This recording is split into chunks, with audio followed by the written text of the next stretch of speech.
Good evening, everyone. Warm welcome to the fourth day of Oral Cancer E-Conclave organized by Icon Sterling Cancer Hospital and FHNO, Foundation for Head and Neck Oncology. We are on the fourth day.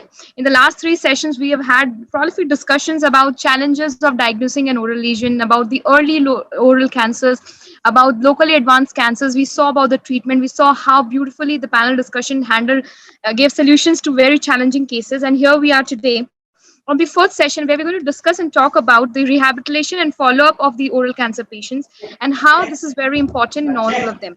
We again have a lot of experts from across the country who are going to address us on this particular topic. I thank all the partnering organizations once again for making this event really successful and helpful. uh, this today's session does not have any panel discussion. We're going to have all the different topics related to rehabilitation from different speakers, along with a valedictory session at the end, which marks the closing ceremony for the entire e-conclave. With this, I invite now Dr. Meenu Wale. She's Director of Clinical Cancer Care at Max Institute of Cancer Care. She has more than 30 years of experience in treating cancer and has been decorated with multiple awards, including the Bharat Jyoti Award and Medical Excellence by the IMA multiple times. She is a keen researcher, principal investigator of various international clinical research trials, and her book, Tips for Happiness in the Shadow of Cancer, is a widely renowned book. And I really hope that every cancer patient finds this very beautiful. She's also a TEDx speaker, and I invite her Thank you, to Shruti. please moderate and take the scientific sessions ahead. Thank you, Shruti. Thanks for a very warm introduction. And as we come today for the week 4 of our Oral Cancer Month, I take the lead now to begin the scientific session. And for this, our next topic, I'll invite the chairperson of the session, Dr. Swatantra Agarwal. Sir is already there, I think. And he is principal, Kotiwal Dental College and Research Center, Moradabad.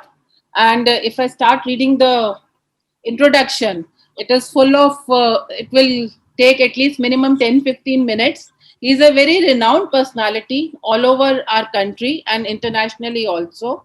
And without wasting much time, I will invite Dr. Swatantra Agarwal to chair this session. And the speaker for this session is Dr. Vikram. Dr. Vikram Kekapure, everybody knows about him in head and neck oncology. He is a senior consultant, director of head and neck oncology at Cyticare Cancer Hospital, Bangalore. So over to Dr. Vikram, please. Thank you, Dr. Meenu. I now invite Dr. Vikram to please deliver the lecture here.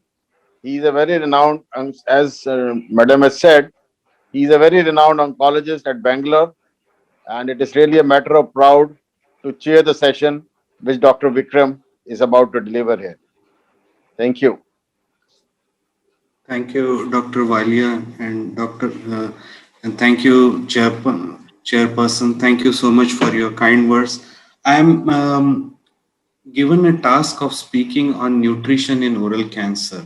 So it's such an important topic, and usually in most of the oncology forum, we do not get to discuss this, and it is something in the whole cancer environment. If you look at it, it is something which we can fix. We cannot fix the biology, we cannot fix the patient stage, but I think the nutritional intervention and its effect are something which we can and we should look at modifying.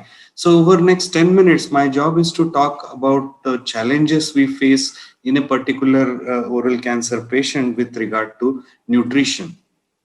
So data varies, but about 50 to 70% of our oral cancer patients are malnourished. If you look at the Indian data, they are more closer to 70%.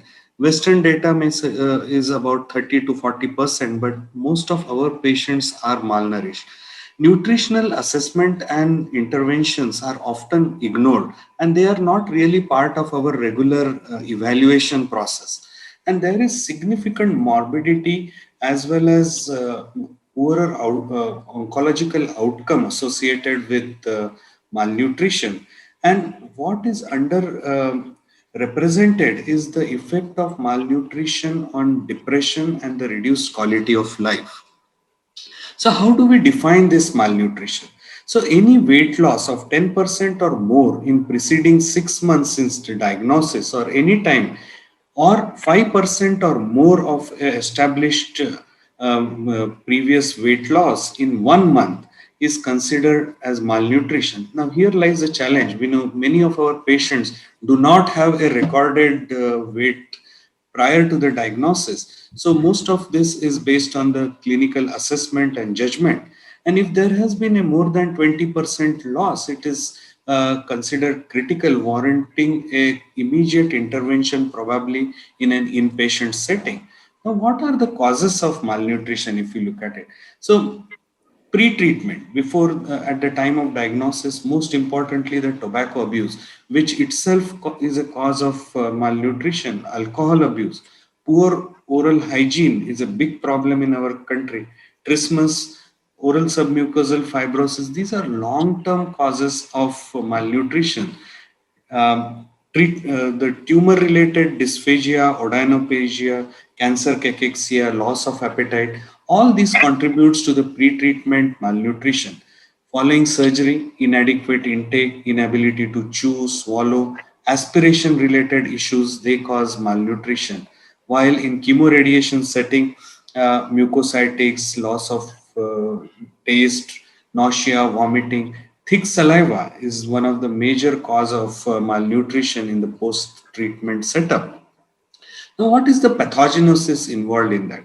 It can be tumor associated. There is abnormal metabolism, abnormal energy requirement, abnormal neurotransmitter leading to anorexia, tumor associated cytokines, tumor necrosis factor, interleukin, and variety of interplay between these agents causes changes in the metabolism as well as anorexia.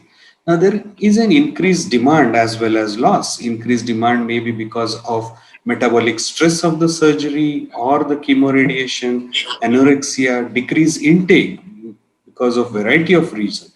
Vomiting, diarrhea, sepsis, drains, chyle, all contribute to excess of loss and also the demand of energy in these patients.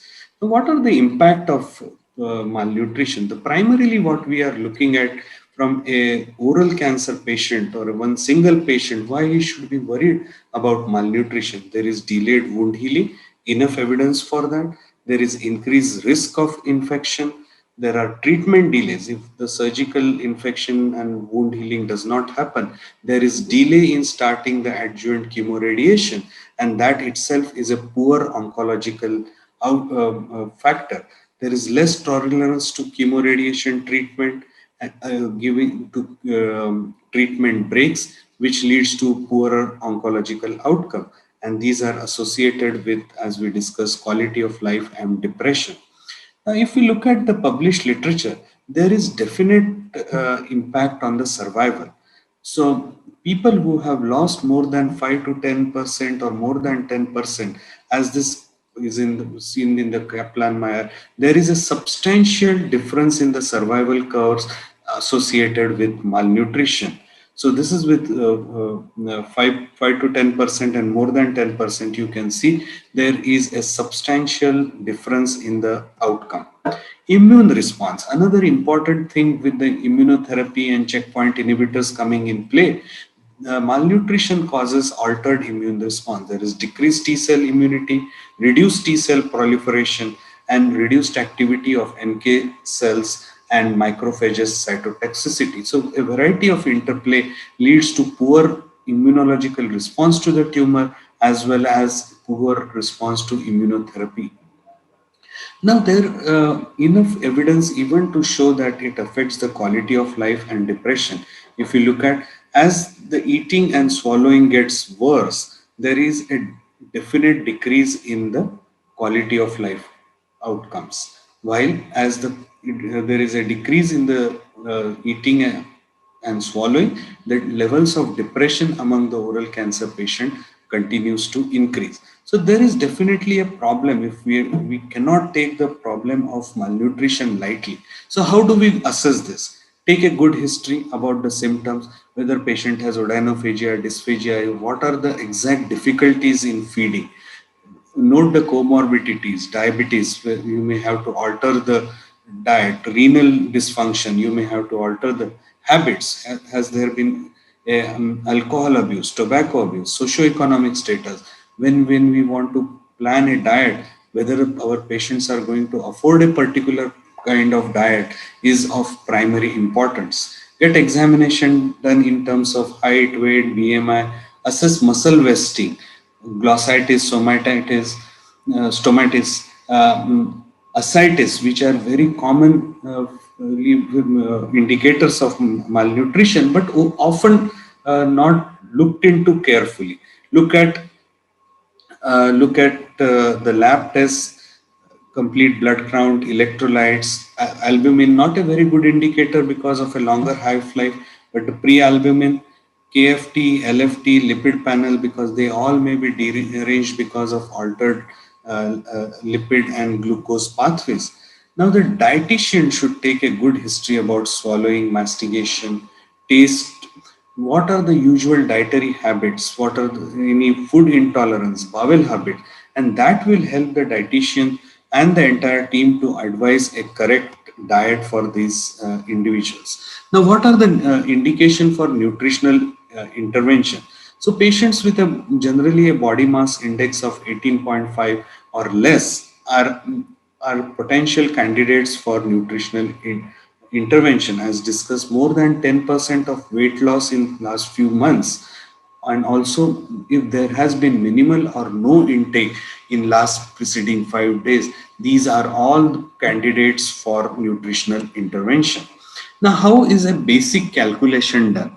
We need to start replacing the energy at the rate of 25 to 35 kilocalories per day per kg, based on the requirement. And if there are major complications like sepsis and surgical wound complication, the energy levels can be extended up to 40 calories.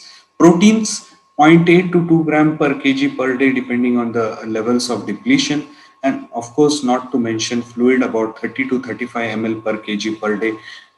And the requirement may increase with excessive fluid loss.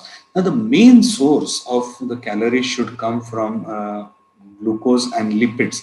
That suits our Indian diet basically, which is mostly carbohydrate based. But our diet is really poor in protein. So that's where the protein replacement based on the catabolism is of great importance. And also it is of importance to replace other nutrients like zinc, vitamin B12, thiamine, and iron, etc., which are also routinely deficient in our population. One of the challenges when we start, and we all should know, is the refeeding syndrome. Quite understated, but it is a major concern. It is a gross metabolic disturbance due to sudden reintroduction of nutrition in a chronically depleted patient. These can result in life-threatening complications such as arrhythmias, renal failures, pulmonary dysfunction, and these has to be taken very carefully.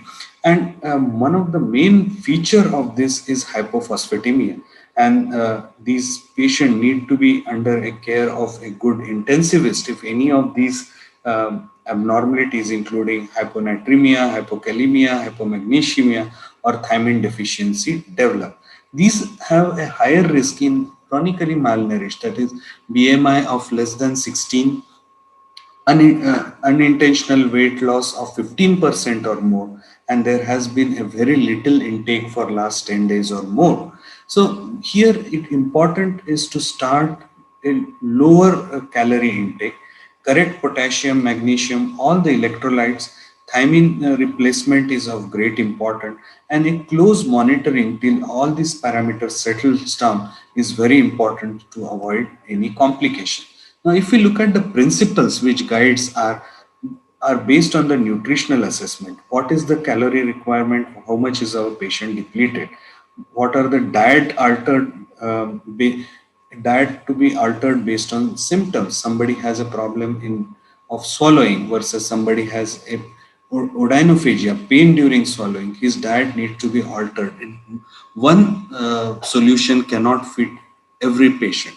Swallowing assessment done by A professional swallow therapist will help to initiate certain exercises and swallowing methods to improve nutrition. Cultural aspects are and personal preference have to be given due importance. We cannot enforce certain solution unless our patient partners with us. So a vegetarian patient, you cannot suddenly ask to start with chicken soup or eggs. So we have to respect the cultural and personal preferences. Enteral feeding is always preferred. Small and frequent feeds are generally the rule. Watch for any food intolerance as we initiate the intervention. New proteins may be given through the formula food, and many people develop intolerance, which itself may cause malnutrition. Generally, home food is preferred. So, nutritional support starts with, as I said, enteral is always better. Of enteral, prefer oral as long as the nutrition can be maintained by oral route, the natural way. It is always better. Enteral feed with nasogastric tube is okay if feeding support is required for 4 to 6 weeks. Anything beyond that, a feeding gastrostomy or PEG is always recommended.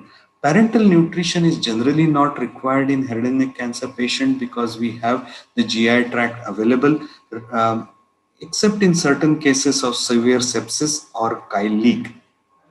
Now let's look at certain specific intervention which we may have to do.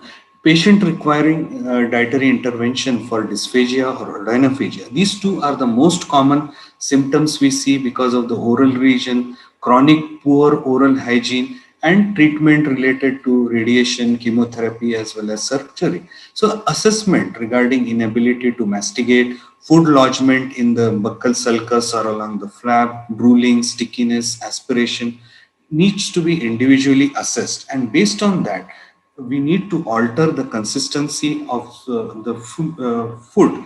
Thin fluids like teas, clear soup, ice creams are good for patient with odynophagia.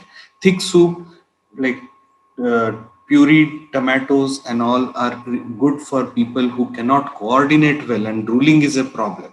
Semi-solid food like pudding and thin khichdi can be enriched and can be utilized when there is high energy requirement based on assessment of each and individual patient. And it is important to avoid sticky food and always have a variety of food and options available. The next problem is anorexia. The solution for anorexia is basically having multiple small meals with variety. Supplements should be of high calorie and protein because patient is going to take only few meals. So we need to give high calories in that small meals. And nausea, another major problem. So it is important to avoid strong odor and cooking smell. Diet, uh, dry diet like toast, breads with lot of liquids separately are very useful in managing nausea. High fat diet, sweet content generally worsens the nausea and should be avoided. Loss of taste is another important problem, particularly post radiation. There are certain things which we can check, like oral candidiasis, chronic dental issues, denture related infection, mucositis, which can be symptomatically managed and which itself can improve the taste sensation. Zinc is another factor leading to worsening of symptoms. Frequent oral gargles and oral care is of importance. Alteration of flavors, adding certain salts and cold diet is usually preferred for loss of taste.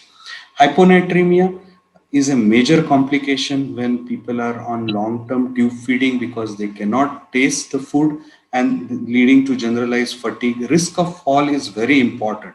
So added salts in the diet, dietary modification and fluid restrictions are generally important. Last but not the least is the constipation problem, which is often overlooked, can be caused because of the opioids, anti-emetic drugs, low fiber diet, lack of activity, and electrolyte imbalance. So it is important to improve the fluid intake of the fiber, and there should not be any hesitation in giving regular stool softener and laxative.